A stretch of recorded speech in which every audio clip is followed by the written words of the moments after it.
greetings everybody. Dave DeWalt here. I'm the founder and CEO of NightDragon, coming to you live from NASDAQ's market site here in New York City. It was so fun to be back here in New York City after so many memories of IPOs and bell ringing. Can I say bell ringing here at NASDAQ? I guess I can. Bell ringing.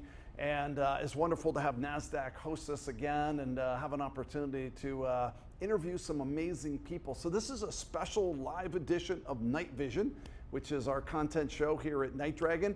And I've got 10 amazing guests that we get to talk about cyber and national security and different types of technology that's really taking the world by storm. And today I have an amazing guest, Paul Martini, coming up from Florida, from Miami area to the cold of New York. Thank you for joining.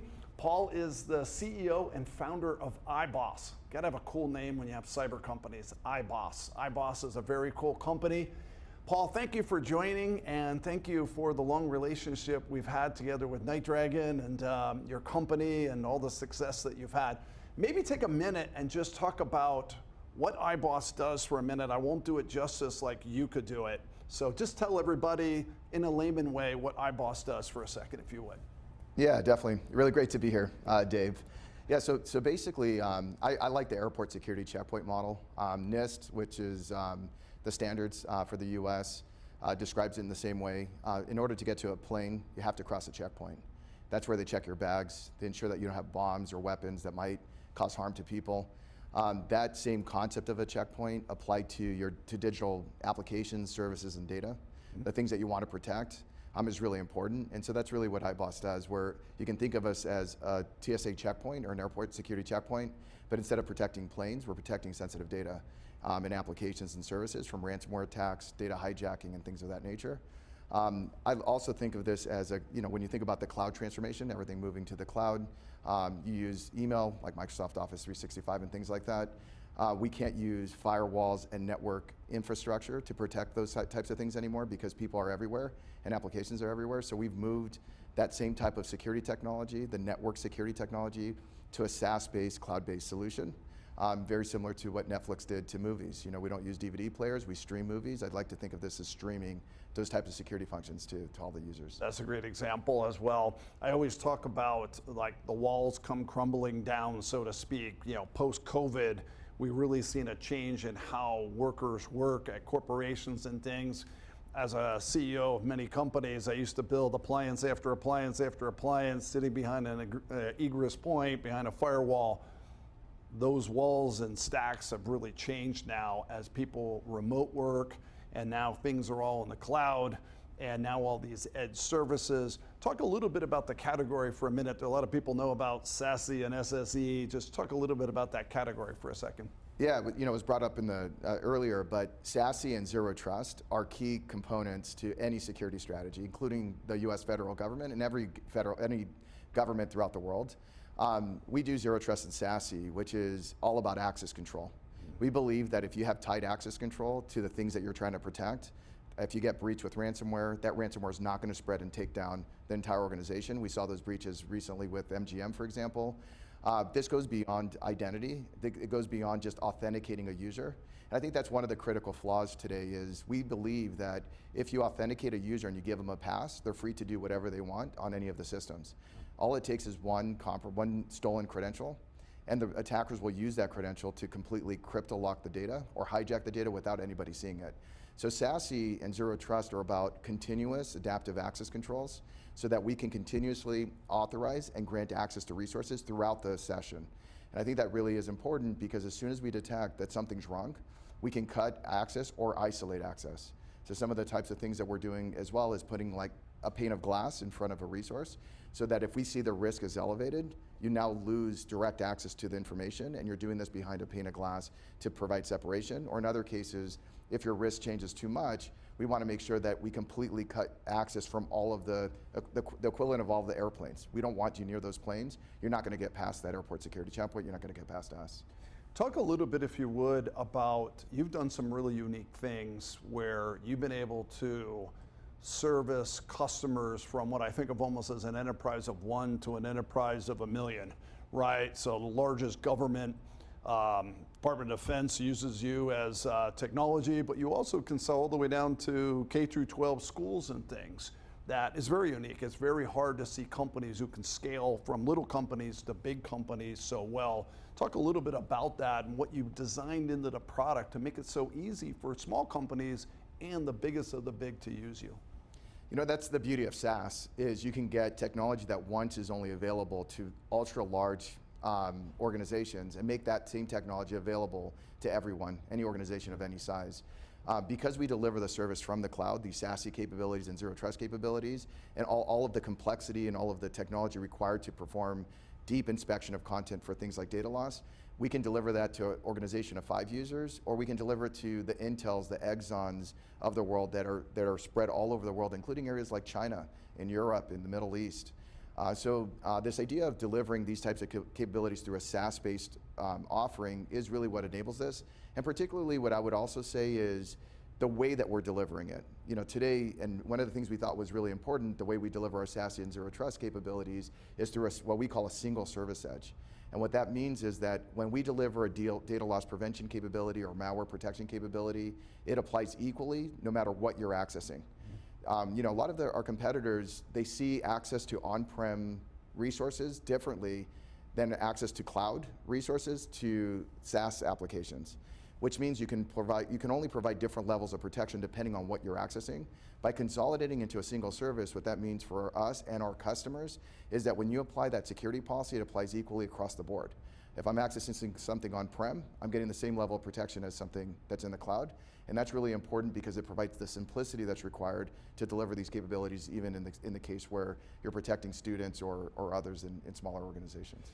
I've been impressed with this market category so much, Paul, because, you know, as I said at the beginning, so much infrastructure is still using old web gateways with boxes sitting at every egress and ingress point in the architecture. Maybe some of that's given way to some cloud-based gateway, but eventually containerized services stretching across edges with data isolation and ability to really manage that's going to give way. And I think you've really tried to build that. Talk a little bit about some of the new features and things you built because of that architecture, and then what are you doing in AI as well, which I think is very interesting. Yeah, there's been a lot of focus on security, the network security, and the capabilities being close to the user. So if a user works from home or if they're traveling, we want to make sure the security is close to the user. And that's what all of what I would say first generation cloud competitors like Zscaler have done.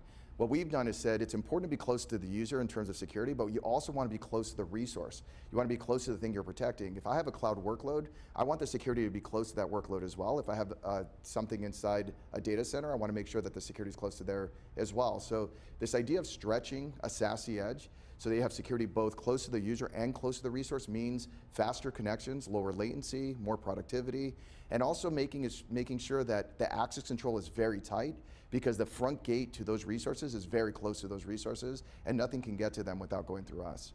And so that becomes a really critical capability. I still believe if you look at these first generation or even some of the legacy technology vendors like Palo that have moved from on-prem infrastructure to SASE type services, they're combining legacy types of technology, firewall appliances that become virtualized or VPNs that become new SASE connectors into a try to kludge together solution. You can't build Netflix that way. And I think that the challenges is you'll end up with a version of a taxi Uber than real Uber. And we've all seen the taxi app that says you can order your taxi through an app. No one does that, right? Talk about AI for a minute. Just bring that to now AI and how I know you're one of the smartest people I know in this sector. And you're now thinking about how not just Gen AI, but also machine learning throughout your platform can create advantages for you. Observability, analytics, governance, all these things become viable with your platform. Tell me a little bit about how you're thinking about using this in the next phases of iboss. Yeah, we see billions of transactions every day, and what I mean by that is anytime anybody interacts with anything, we see the full access log, the full user context, the full group. Imagine what AI and generative AI can do with that. When you're talking billions of transactions that would require a lot of human horsepower to determine what's an infected device, who's trying to steal data, is there insider threat? So we're applying AI and generative AI so that we can sift through all of that data quickly and quickly determine what user might be risky, what users' credentials might be compromised, because we have the ability to immediately cut access when something's wrong. And we need all of these signals to do that. So AI is really going to accelerate the ability for us to respond as soon as something's wrong, someone's credentials are stolen and things like that. So we're applying AI in that way, but there's another way we're applying AI as well, is the safe use of AI to reduce the risk. There's a lot of users and a lot of organizations that are taking two positions. One is we're going to cut access to AI completely, which is just going to set the company back compared to their peers who are using that intelligently, or controlled access. We can see all conversations with AI. We can log those conversations. We can tell when someone's posting source code and asking a question of AI, or a patient record to the AI to say, rewrite this patient record, which happens to be a HIPAA compliance issue. We can prevent that question from making it to the generative AI, but we can also alert the user and we can alert the administrator so they can respond and provide some training. Because realistically, I think we're going to all have to use the AI as a co-pilot, but to do it blindly is definitely going to be too risky.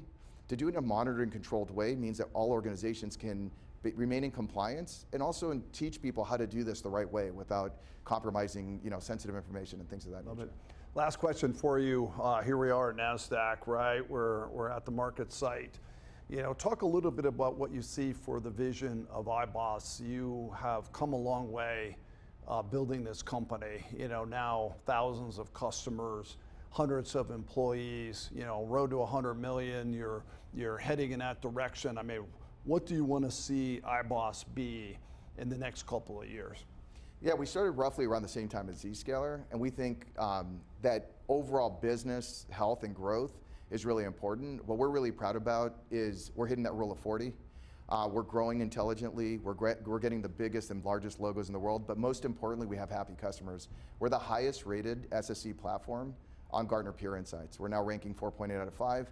That's against the Palos, the Zscalers. Yeah, but that's really the most important. I think it starts with the customers for us, and we've always believed that it's much easier to grow an organization by doing it with happy customers that reference us than brute force and just spending money to just throw product out on the street.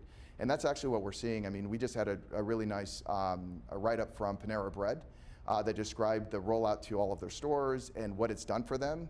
And their final summary was, if I had to do this again, not only would I use it here, I would use it anywhere I go. That's actually, the customer acquisition cost for us drops tremendously that way. But also the companies themselves are very satisfied, which is the most important for us as well. Ladies and gentlemen, Paul Martini, iboss, one of the most technical savvy, customer-focused CEO and founders I've met. Best of luck to you, my friend, and thanks for coming on the show. Thank you so much.